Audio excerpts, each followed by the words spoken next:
Nino Warisman Prabowo dan Jokowi, ditulis oleh Adin di siwar.com.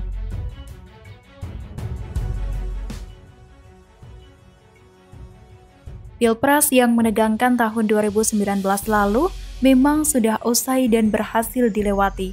Sempat terjadi demo cukup besar pada sidang Mahkamah Konstitusi dan terjadi kericuhan. Syukurlah hal tersebut bisa terlewati. Sekarang Indonesia harus kompak bekerja sama dalam menghadapi musuh besar Indonesia dan dunia, yaitu COVID-19.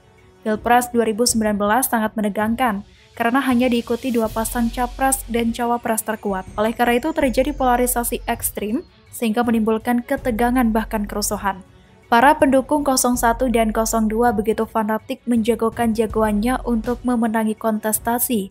Tak jarang banyak orang yang berlebihan mendukungnya. Padahal Pilpres hanyalah jembatan untuk memilih putra-putri terbaik bangsa untuk memimpin bangsa ini menuju kemajuan negara. Mendukung pasangan calon boleh-boleh saja, tetapi secara proporsional jangan berlebihan. Ketika pasangan calonnya kalah, maka tidak akan kecewa berlebihan, apalagi sampai membuat kerusuhan yang pada akhirnya hanya merusak fasilitas yang ada. Benar kata Gus Muwaffiq bahwa bangsa ini sangat istimewa, karena walaupun berbeda-beda bahasa, beda agama, beda suku, dan kebiasaan, tetapi tetap bersatu demi kemajuan bangsa. Jadi jika ada kontestasi politik, mendukunglah secara proporsional, karena kita memang ditakdirkan berbeda.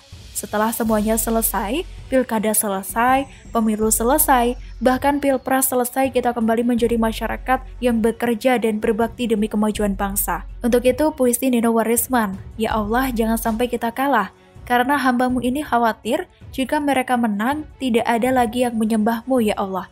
Puisi atau doa yang berlebihan.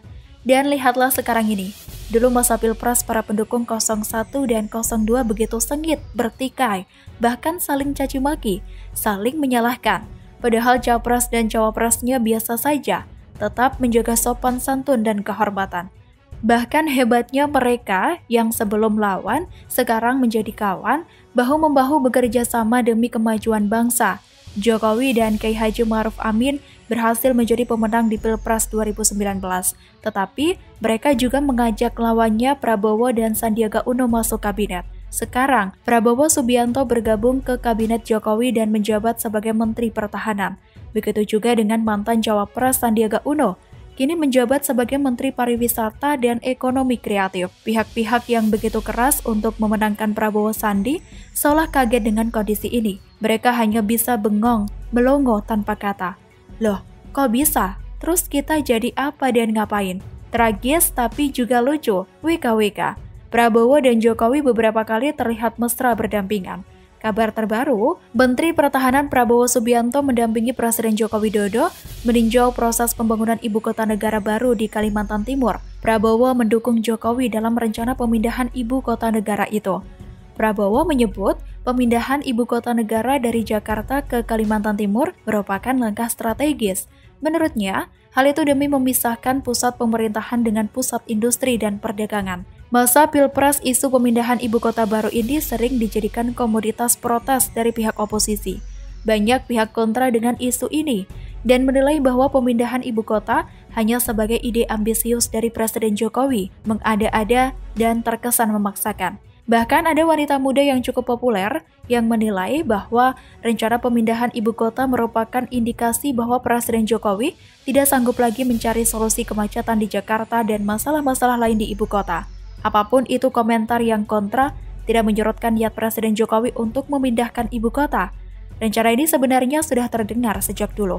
Tapi juga Presiden Jokowi yang tidak banyak bicara, tapi langsung action. Kemesraan mereka terlihat ketika Presiden Joko Widodo mengajak Menteri Pertahanan Prabowo Subianto meninjau kegiatan vaksinisasi di Kalimantan, sesuatu yang jarang dilakukan Jokowi.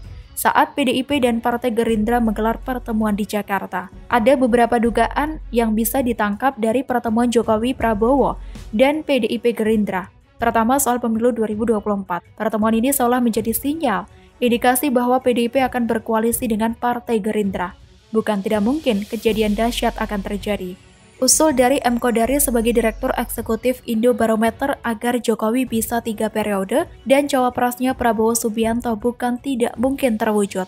Jika ini terjadi, maka oposisi semakin tidak berkutik dan hanya bengong melompong. WKWK. Kedua, kejadian ini memberi pelajaran keren bahwa kedua tokoh bangsa ini walaupun pernah menjadi lawan dalam Pilpres, tetapi bisa bekerja sama dalam satu wadah demi kemajuan bangsa dan negara. Lalu, bagaimana nasib Nino Warisman? Semoga beliau sehat selalu. Begitulah kura-kura.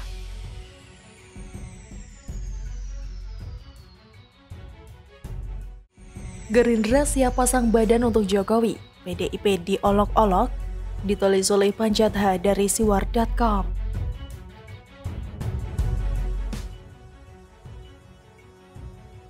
Habis manis sepah dibuang, perumpamaan buruk ini tepat sekali ditamparkan ke muka oknum-oknum PDIP yang akhir-akhir ini seperti berupaya menghancurkan reputasi Presiden Jokowi yang sedang sulit di masa pandemi ini. Adalah Effendi Simbolon CS yang sok pintar atau kemintar mengkritik Jokowi karena tidak menerapkan lockdown sejak awal COVID-19. Orang ini ingin jadi pahlawan kesiangan atau baru bangun tidur. Pandemi sudah berlangsung hampir 2 tahun. Semua negara sudah terpapar dengan tingkat keparahan masing-masing. Semua negara melakukan caranya masing-masing untuk mengatasi pandemi ini. Tapi hingga kini belum ada satu negara pun yang dapat dikatakan bebas 100%. Berbagai daya upaya dilakukan pemerintah setiap negara sesuai situasi kondisi geografis, ekonomi, sosial, budaya, politik masing-masing. Awalnya ada negara yang langsung memberlakukan lockdown dan sebagainya itu, bahkan ada yang bolak-balik melakukan lockdown. Namun hingga kini sudah berjalan vaksinasi di seluruh negara. Namun belum ada satupun negara yang dapat dikatakan bebas dari COVID-19. Singapura yang sempat mengatakan menganggap COVID-19 sebagai flu biasa tiba-tiba mengumumkan terjadi lonjakan kasus lagi dan melakukan lockdown. Hal yang sama terjadi di negara kecil Brunei Darussalam. Kesultanan yang jumlah warganya tidak sampai 1 juta jiwa ini sempat menyatakan bebas dari COVID-19. Maklumat itu tentu saja disertai puja dan puji pada Tuhan. Tapi belum lama ini diberitakan muncul kasus baru lagi, sehingga diberlakukan lagi kebijakan yang tidak disukai masyarakat. Jadi, menangani COVID-19 ini bukan semata soal lockdown, karena memang tidak terbukti efektif juga. Yang efektif sebenarnya adalah partisipasi dan kesadaran penuh setiap individu, seperti dilakukan masyarakat Selandia Baru. Tapi Selandia Baru bukan Indonesia. Pulau kecil di sebelah tenggara Australia ini dihuni hanya sekitar 5 juta penduduk. Tingkat pendidikan, ekonomi, dan gaya hidup masyarakat di sini pun jauh berbeda dengan orang kita kebanyakan. Dan yang perlu dicatat, di Selandia Baru tidak ada kadrun. Pemerintah Indonesia di bawah Presiden Jokowi sudah tepat melakukan kebijakannya. Mungkin tidak sempurna, namun itulah yang tepat untuk kondisi bangsa ini. Tentu tidak semua orang sepakat atau sepaham, tetapi pemerintah sebagai pemegang otoritas harus tegas dan teguh dengan keyakinannya. Apalagi cara yang ada di benak orang lain pun belum tentu akan ampuh jika diterapkan. Belum lagi jika ada 1000 kepala dengan idenya masing-masing yang saling berbeda dan semua memaksakan bahwa pendapatnya yang benar. Lalu siapa yang harus diikuti? Maka biarkan saja pemerintah dengan caranya, siapapun boleh saja mengajukan usul. Tapi setelah 2 tahun berjalan, lalu menuduh pemerintah melanggar konstitusi karena tidak lockdown sejak awal pandemi, itu gaya khas si blow-on. Masih mending cara si Agus yang sejak awal pandemi memakai tangan putrinya untuk menulis surat ke Jokowi, minta lockdown, pakai bahasa Inggris pula. Munculnya oknum-oknum kader PDIP yang ujuk-ujuk seperti menyerang Jokowi memang sangat mengejutkan. Heboh, tidak ada angin, tidak ada hujan, kok ingin menyudutkan Jokowi soal bandelnya COVID-19? Padahal ini masalah global, tapi pasti ada asap jika ada api. Dalam konteks kekinian, ada baliho, ada kritik. Lalu apakah demi baliho, lalu Presiden Jokowi harus disasar? Kok tidak nyambung amat ya? Sebagai kader partai pendukung pemerintah, janganlah seperti perumpamaan habis manis sepah dibuang. Jokowi yang sudah tidak bisa memperpanjang periodenya lagi, mungkin tidak punya efek lagi buat mendongkrak perolehan suara partai pada pemilu 2024 nanti. Tapi jangan lantas melupakan efek yang ditimbulkan Jokowi pada 2 pilpres yang lalu, di mana PDIP memperoleh suara yang signifikan. Itu namanya kacang lupa kulit. Di tengah posisi Jokowi yang sepertinya hendak dikucilkan kawan-kawan sendiri, datanglah kader dari parpol lain yang malah dengan gagah berani menyatakan kesiapannya pasang badan untuk Jokowi. Dialah Arief Poyono, politikus Partai Gerindra.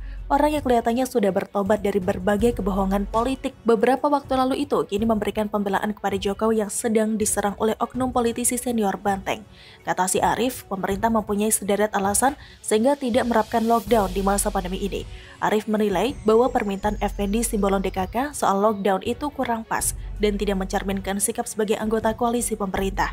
Lanjut Arief, pemerintah tidak menerapkan lockdown karena negara tidak memiliki dana yang cukup untuk itu.